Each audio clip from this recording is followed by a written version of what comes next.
के साथ आगे बढ़ रहा है। निश्चित तौर से अमितेश कुमार जी, आपसे जानना चाहेंगे, जिस तरीके से 753 और अब जाके 2 नैनोमीटर की बात की जा रही है, बेंगलुरु और नोएडा के जो प्रोजेक्ट थे जिनका उद्घाटन अश्विनी वैष्णव जी ने किया था, वो 3 नैनोमीटर चिप प्रोडक्शन कैपेसिटी के थे। किस तरीके से आप देखते हैं कि तब जबकि चाहे यूएस हो, चाहे ताइवान हो, चाइना हो, इन देशों का कहीं ना कहीं एक अधिकार था, लेकिन तेजी से बढ़ रहा भारत का इकोसिस्टम, साथ ही साथ तेजी से बढ़ रही भारत की प्रौद्योगिकी क्षमता के साथ साथ बाजार भी, बाजार के लिहाज से अगले 20 वर्षों में कहाँ खड़ा पाते हैं और क्या आगे की रणनीति है? एक बार 3 नैनोमीटर 2 नैनोमीटर के प्रश्न को फिर से देखते हुए और फिर मार्केट पर आते हैं जी। तो आपने देखा कि हर कंट्री के पास में कुछ न कुछ सेमीकंडक्टर में लीडरशिप की बात है। जैसे हम बोलते हैं कि ताइवान में जो सेमीकंडक्टर के चिप्स का फैब्रिकेशन होता है कटिंग एज 2 नैनोमीटर 3 नैनोमीटर, वो ताइवान सबसे आगे है उसमें।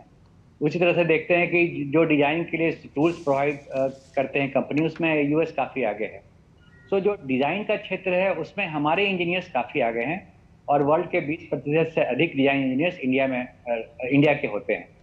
और ये जो 3 नैनोमीटर चिप जो रेनेसास ने कुछ दिन पहले माननीय मंत्री जी ने इसके बारे में बताया था, और अब ये 2 नैनोमीटर जो आर्म के तरफ से घोषणा हुई है कि वो यहाँ डेवलप करेंगे, इससे ये मालूम पड़ता है कि जो भारत की टीम है, डिजाइन की टीम, जी, चाहे वो किसी भी मल्टीनेशनल के लिए काम कर रही हो, रेनेसास के लिए, आर्म के लिए, या इंटेल, ब्रॉडकॉम, कॉलकॉम के लिए, वो यहाँ से कटिंग एज जो चिप्स हैं उनके डिजाइन में जुड़ी हुई है। और ये बहुत ही प्रतिभाशाली वर्ग है भारत का, और इनके अंदर में वो ये क्षमता है कि लीडरशिप रोल यहाँ पर वो दिलवा रहे हैं। जो भी कंपनी इंडिया में है उनको वो लीडरशिप दिलवा रहे हैं कटिंग एज चिप्स का डिजाइन करके।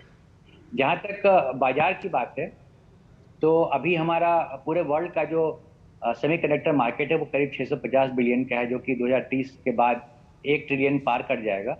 और हमारा जो 2030 के आसपास में जो भारत का रिक्वायरमेंट होगा सेमीकंडक्टर का, वो 100 से 110 बिलियन के बीच में होगा।